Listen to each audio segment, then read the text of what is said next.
Okay, this might be one of the coolest things that I've ever installed in my room. Hey Google, turn on the damn thing. Best investment ever. I've been working with this desk for the past 16 years, and throughout the years, besides the desk itself, a lot has changed. And since I'm going to be moving out next week, I want to give you guys one final tour of the desk and give this setup a proper goodbye. Let's start with the heart of the setup, the PC. A work of genius, really, because I built it. Call me a narcissist. And here's the crazy part. It actually works. Something that I built works. This is my first ever PC build. I named it Timmy and it's still running on the 12600K RTX 2080 inside an Iconix ZX1 Aluminium Mini ITX case. I really love these small compact builds ever since I started looking into PCs. It's really easy to bring around if you really need to, and if you have a small desk, these builds are pretty much perfect. The whole build comes out to around $1,200 US 2 years ago, and FYI, the case was sent to me for free, and the RTX 2080 was for my friend who just so happened to be upgrading his GPU. So I took the opportunity. I mean, hey, if it works, it works. I'll leave the specs to the PC in the description, and I hope to continue running this beast for the next foreseeable few years. The monitor is one of my favorite purchases on this desk. It really changed how I work, both during university and with editing. It just gives you so much space to work with, and I hate the fact that I can't go back to anything smaller than 27 inches now. That's what she said. This is the Asus VG27AQ. It has a 144Hz refresh rate.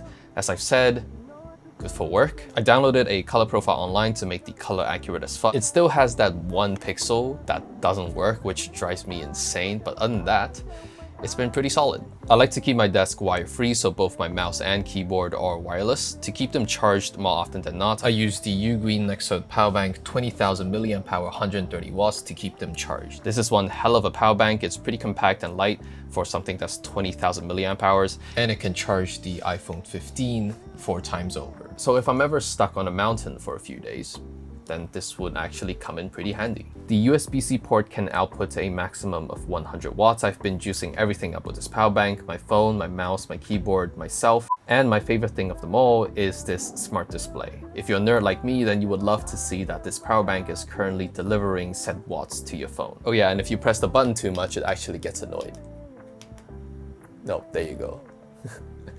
Pretty damn cool, honestly. If you're looking for something more compact, there's also a 12,000 mAh 100-watt version of the Nexode power bank. Thank you, Ugreen, for sponsoring this and sending this over. If you're interested, I have left the link in the description. Peripheral-wise, I've been swapping between the Keychron Q8 Max and the Newfie Halo 65 quite a lot because I think they're both good for different reasons.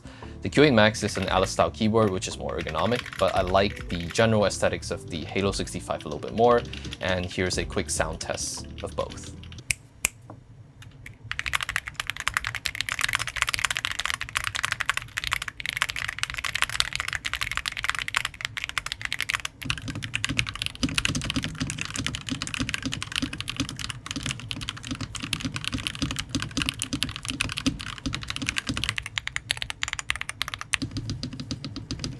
This also came through the mail recently, but I haven't got the time to check it out because I'll be moving out. It's the Melgeek Mate 68. Doesn't look too crazy, but these are running magnetic switches, and if you are a nerd like me, you know these new switches are serious game changers if you are a sweaty gamer because it has something called rapid trigger. I would love to use this keyboard for a little bit longer before I feature it in a future video, but if you are interested, definitely keep an eye out on that. For the mouse, I often swap between the Logitech MX Master 3 and the G Pro X Superlight. I actually tend to use the G Pro X Superlight more just because I think it's more comfortable to use a lighter mouse. The grip tape is absolutely destroyed and disgusting. Definitely not a sweaty gamer. Win this other. Oh! Largest PP in the world. Don't worry, I already bought new tapes and I plan to change them out after I move out. A lot of you have been asking about this clock. It's called the Divum Timescape. It's a fancy looking clock and you can customize all 5 of the screens through the app. A really nice touch and really looks great at night. The whole setup sits on this Grove made monitor stand that they sent over almost 4 years ago, and the wood is still holding up pretty nicely. For sounds, I have a Divum Bluetooth speaker tucked in the corner, and I'm still using this sus mic because some of you said this looks like a dildo. This is a Blue Yeti microphone. It is on this cheap microphone stand that I found online. I'm using these wired earphones. I don't know if you guys heard of it, but these exist back when headphone jacks are still a thing, and these come with my old Samsung phone, and they still work. So for my back, I have this steel case gesture. Before I had a random office chair, but this chair really is a back changer because I'm no longer broke back. You have a million different adjustments on the handles, lumbar, seat depth, height, headrest. I'm surprised it doesn't come with its own butler to help massage your back, especially when I often sit here for 8 to 10 hours a day just editing. This chair really helps my back out so I don't feel like I'm 70 years old every time I stand up. If you're someone who sits down for work at least a few hours a day, getting a decent chair for your back is one of the best things you can ever buy. They might be expensive, but they are expensive for a reason, and I think it's totally worth the price. Getting a good chair your back will thank you in a few years' time. Trust me. Throughout the years, I've also added quite a lot of decorations to liven up my desk. I've got quite a lot of these figures from an anime called Chikawa during my few recent trips to Japan, gifts from friends I like to display, and many, many little trinkets. Wait. I also have these two number plates. Some of you eagle-eyed viewers might recognize these plates.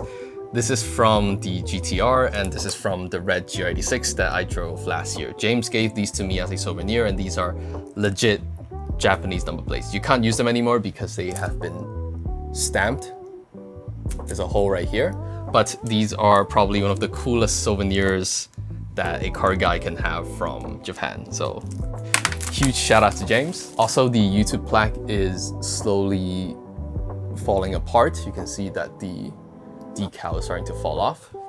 Shows you how much care YouTube gives to their creators. Unfortunately, I can't bring everything that I have on this desk with me when I move out, even if I really wanted to, so I really have to think about what I need versus what I want, which is also one of the most difficult parts when moving out. This might just be a desk to you, but to me, it actually means everything. 4 years ago, I made a video about my desk, and it was the first video on this channel that ever went viral. It grew up with me, and it might be the whole reason that my YouTube channel even exists. So I owe quite a lot to this desk. I absolutely love this desk to death, and if I can, I would totally just rip this whole desk off and carry it with me wherever I go, but unfortunately I can't. And you know, as they say, old things don't go, new things don't come.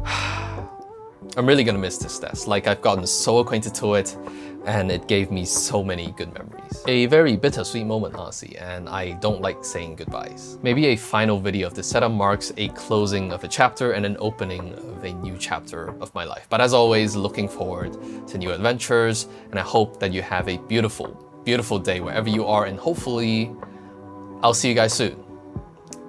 Very soon. Bye! I wish I had a relationship status. Then I remember last time